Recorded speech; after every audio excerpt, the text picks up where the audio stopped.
Ammas rakkoon jiru warri silaa jaartii lammaffaa barbaadu. Abbaan fadhe osoo manni isaa guutuu osoo jaartii isaatti hojii gammachuu qabu osoonii fi riskii waliin harkatanii oofanii ilmaan horuu jiranii abbaan fadhe kunoo ijaalumaan baafne qabu. Osoo jireenya isaa qaceelaa jireenyi itti jallateetuma haa taatu jee lafa taa'u keessaa haa teessu jeetuma.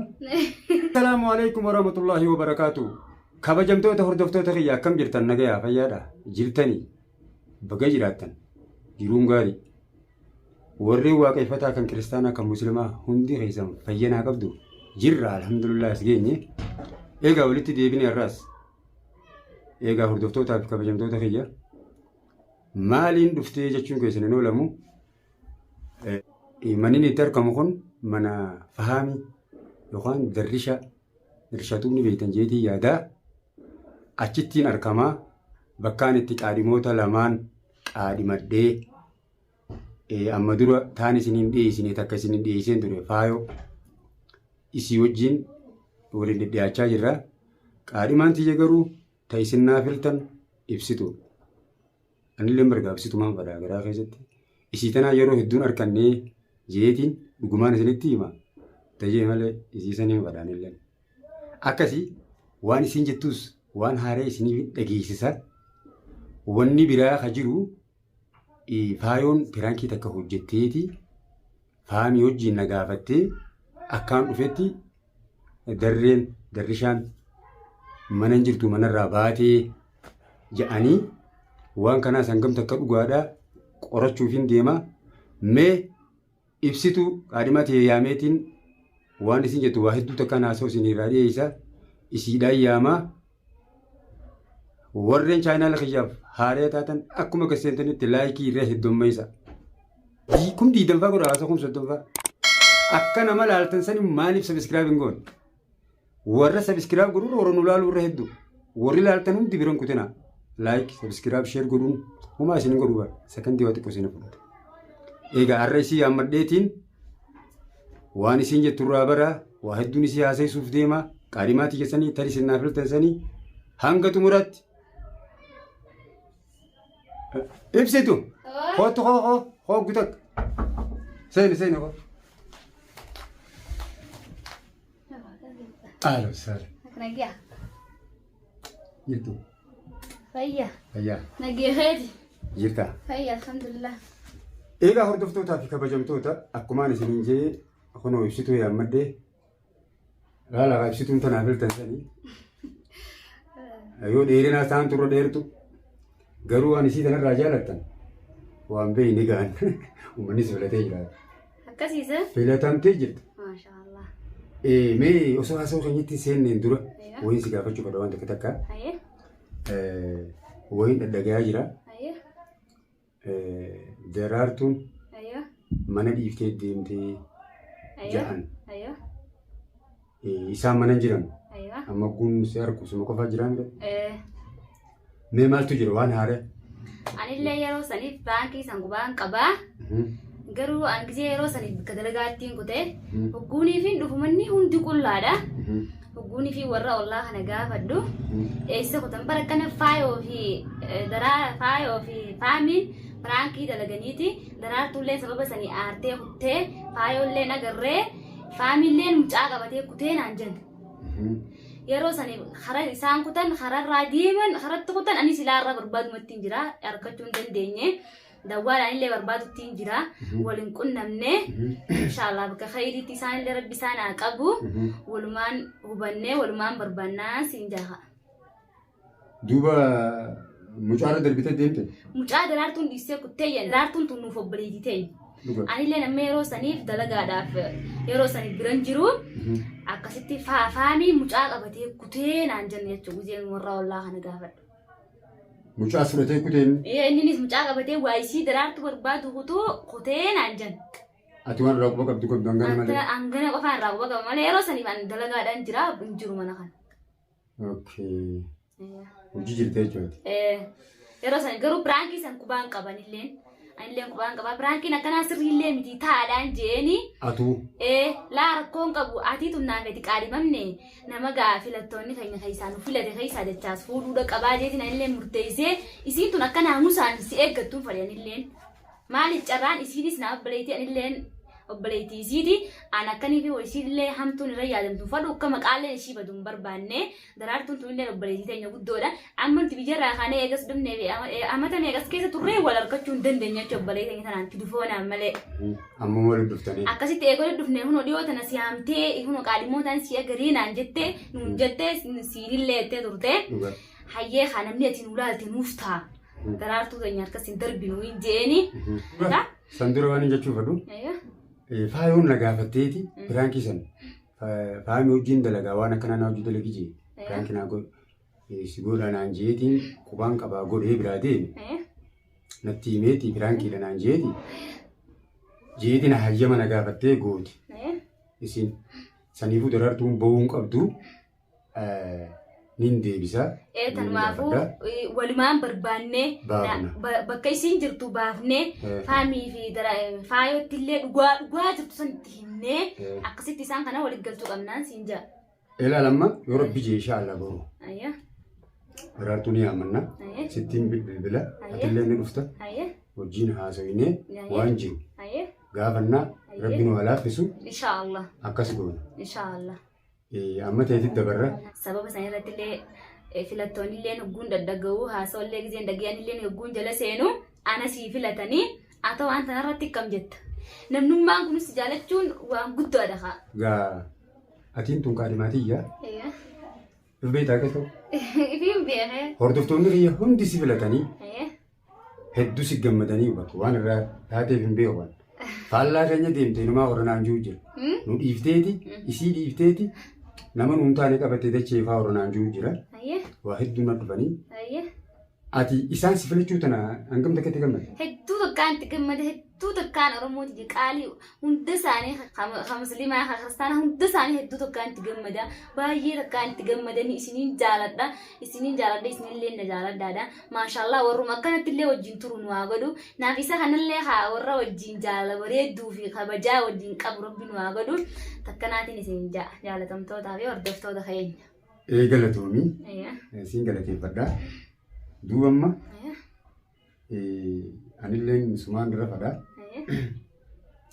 qalbii keessa siin na jira isii dura siin beeka hanga tokko ani siin irra filadhe garuu atii tanarraa dhiiroo michoon sangaamma manatti na dhufteetii viidiyoolee arguun dabalatilleen waliin viidiyoo waraabne hogguun ayyaame hundi na bira dhufti jaalalana hojii jalqabdee jirti.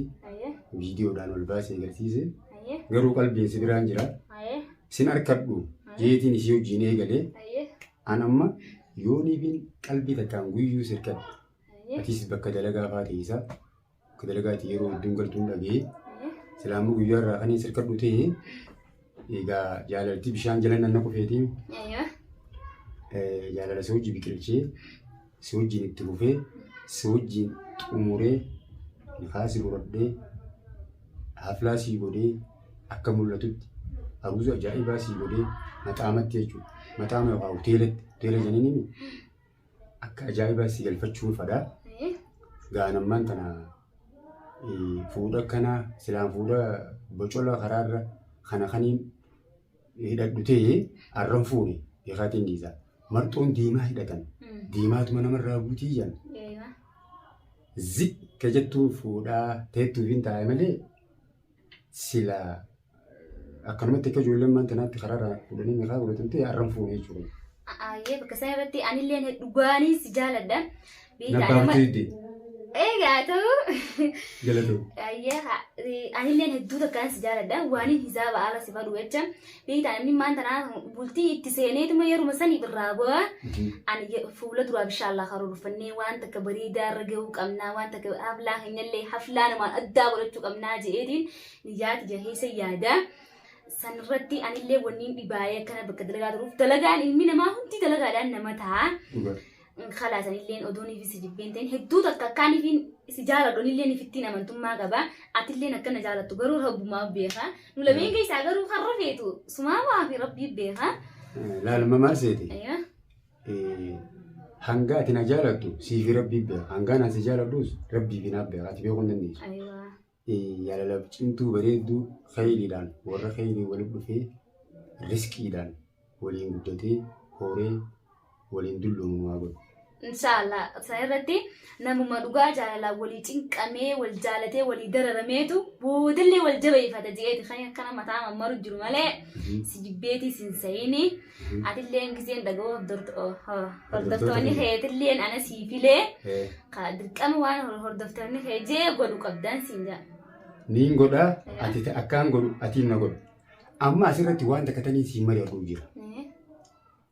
Amma nama yuutuuba daddalagu. Akkuma garbu nama yuutuuba dalagu waan ta'eef amma isii tanaaf jiis narraan haariin jechuu hoyi. Isiin tunis dhuftee sun aaruudhaan namni qalbii olii hin cabsu. Qalbii olii eeguu qaba. Amma na jaalattiin bari isinis na jaalachuma jirti. Ani waliin haa deemu guma na dhuftees iddoo wajjin mara gugguun harkallee wajjin mara ati sittiin dhagayeminii. Garuu ati tarra jaalatu sumaaf beekaa tunumaatii miti adiidha. Aboo ani isiin jaalladha dhugaan siin dhugaanis gaafaan dura si baru san hogguma san naa taate. Biyya tana keessa haasidaa jira. Jaarsaa naafi si dhiisi. Jaarsaa jaartii warra ilmaan wajjin qabu adda facaasaa jira. Namni si fakkaata. Haasimni si fakkaateeti nama heetee adda nama diigaa jira. Yeroo ammaan tanaa yeroo akkasiiti. Kan yoo ofirraa eeggatan malee ati wanni beekuu qabdu waan si gorsuu jira. Geeleen ta'e jabduun tafeeti taja wal jaalattaniin obboleettii ta'e isaa taatu yoo haadhaa fi abbaa kee ta'e malee milkaa'ina kee namni fadhu jiru. Addunyaa kanarratti zamanni garagalee jira. Hiree bareedduu akkam hiree bareedduu sitti hin dhiisanii kam yoonni fi nama tokko irratti xiyyeeffattee inni heerumaa naaf ta'a fuuldura nama akkanaatti kajettu taate. Waan hin jirre ololorra walii qabaniiti akka ati isa san jibbitu akkanaa fi kana jaan dhalaa gurraan waa seena jaan jaalatti gurraan seenti jaani hogguu kana dhageesse mataa keessaa dhawamte kanaaf waan kana hunda of ta'e qalbii nama guddaa qabaadhu yoonii fi namnilleen yoo ka dhugaan na jaalatu taate yoo namnilleen aboo gurbaan akkanaati akkasiiti jaan amma yeroo hedduu dhalaa viidiyoo yuutuuba wajjin jalqabee wal fuuna waliin jennu. Fidanii tumoo atti naqanii adda nu facaasan anis nama kadhaan beeku namallee fayyadu. Yaa maarree jee telefoonaan dawwalee kadhaan fadhu. Kutteemi haaf gartisiinuu jeetiin itti dhiisa. Kanaaf yoo namni illee akkana akkasiisin jee ati beeka jechuudha. Jechuun yeroo duraa sanuu ilmi namaa kanarraa eegate hundi namaa keessa gadi dhalatee. Sammuu teetan amansiistee dhiiroo nama kana jaalachuun qabaa jettee amansiistee jaalachuudha qabde malee tanamaati yoo kan deemtu taate walaa bultiidhaa walaa jaalalaa akkachiin deemne namni hundi ni beeka kana fakkaatte. Laal maaltu jira seeti? Amma fakkeenyaaf jaalaltii dhugaa yoo jiraatu ta'e uummata achaas jaartii qabaasin jaalala. Yoo dhugaan xinxiltee ilaalti namni tokko yoo jaartii qabaatee illee ilmi namaa. Osoo jaartii isaatii hojii gammachuu qabu osoo jaartii isaatii hojii wanni hundi guutuu fi ijji alumaan baanee beekatu. Osoo jaartii illee qabaate namni sana. Ammaati namni fakkeenyaaf yoo jaalaltii dhugaa ka jiraatu taate jaartii lamaa qabaatu namni san jaalala dhugaa waan ta'eef jaartii lamaa hojii yoo jiraatu taate abadan niin heerumaa ni jaalattaami. Heerumee torbaan takka waa buluu ishee ni baachuu yoo hin taane. Ammas rakkoon jirtu. Warri silaa jaartii lammaffaa barbaadu. Abbaan fadhe osoo manni isaa guutuu osoo jaartii isaatti hojii gammachuu qabu osoonii fi riskii waliin harkatanii oofanii ilmaan horuu jiranii abbaan fadhe kunoo ni beekan. Wallaahi ija alumaan baafnee qabu. Osoo jireenya isaa qaceelaa jireenyi itti jallateetuma haa taatu jee lafa taa'u keessaa haa teessu jeetuma. Isii san bira taa'u jira malee. Jaalateetii miti jechuudha. Kanaaf waa hedduutu akka ganaadhaa sirroobsanii waa hedduutu akkasitti himanii akka kana hunda naa hubattuufiin kana si beeksisuu fadhe dhugaadhaan nama si dura bultii beekuu ati intala dubaraati dhiirtii waan feete taate asirra guddaa fakkeenya. Dhiirtii waan feete taate dhalaan shaatirra kalafa bulee nama bulfataa itti bira. Akkasumaanillee akkasuma jeetiin sammuu jedhana himee jiran jettu. Kanaaf yoo dhugaan kana jaalatu. Maaliif namni guddaan waa hunda beekaa akka ijoollee ammaattillee karaarra sin darbu si jabeeffata yeroo itti dhufte san beekaa waa hunda beekaa namni guddaan rabbillee ni sodaatu jeetiin eeg. Namni obboleettii qabu nama jabeessaa. Namni nama bar waan takkaa jira nama afaan ingiliini jira amma walaayina kana gubbaa waa hedduu beekaa jira. Namni intala dhalaa fuudhee itti taphatu. Diqaalaa bara. Beekama namni obboleettii jedhale akkasuma. Namni intala dhalaa yoo fuudhee hin ta'iniif akka baanu hawlaan bana. Isis dhibba qabu. Atis dhibbaa sii bana. Akkanuma lafaa kaatee intala dhalaa tumtee miitee maallaqa sii fuutee nyaattee yeroo itti dabarfattee noo. Haraam reefu rabbilleen hin jaalatu. Diqaalaadha wanni kun. Namni waan kana hojjetu. Ilmoon halaaliin dhalate. Ilmoon haayaa fi aybalii qabdi. Hatta gaaddisaa warra isaanii jala guddatti. Waan biraa numan dareemi. Kanaaf hedduu gaa'ul keessa jira namni rabbi nu haa eegu. Kanaafuu ani kana si dhaammadheetiin jira. Naa beeki ammallee ani siin jaaladha. Anillee siin jaaladha. Ammas viidiyoo mishiyoon naa bira dhufteellee hordoftoonni kiyyaa si filateeni. Atis hoggaan siyaama dhuftee yoo dalagaan qabaan viidiyoo naa hojii maruu qabda. Isinis ani wajjin oofaa. Anillee yeroo hedduu takka isillee garuu niin fadaa si hojjaa sa'ullee waan takka si hojii dabarfachuu niin fadaa garuu dalagaan mashkuula na godhe malee. Aadi hojiin gaafuma hojii gaa dhufte kana bira na nan qan. Kanaafuu mee guyyaa takka manatti siyaama ni dhufta. Inshaallah. Takkasiitii egaa hordoftoota keenyatti dubbiin guddannu. Uummanni si filatee michiyoo tana gaa warri michiyoo tana feetan laayikii heddummeessa waan isin feetanii qabachuu deema. Kanaafuu duraanii isumaan fadhaa isinitti himee jira. Egaa hordoftootaaf kabajamtoota keenya haasofni qaadima tiyyaa hojjaasee kana fakkaata. Qaadima tiyya lama gaa'ii lamaan irraa tarabbiin naa file. Isinis naa filtan tarabbiin naa filee na qabee hin beeku. Inshaallah hangaan viidiyoo biraa qabadee isinii dhufu warreen chaanala keenyaa faaree taatan gasiidha. Like share godha jajjabee isaanu isillee chaanala haaraa akka qabattee dhuftu yuutuuba irratti akkas godheetiin fiduuf ta'a. Takkasiiti nageetaa assalaamu alaikum warahmatullaahi wabarakaatuh. Jaallatamtoota fi hordoftoota keenya assalaamu alaikum warahmatullaahi wabarakaatuh. Sodaachaa isinii dubbatti ga'a. Bye bye.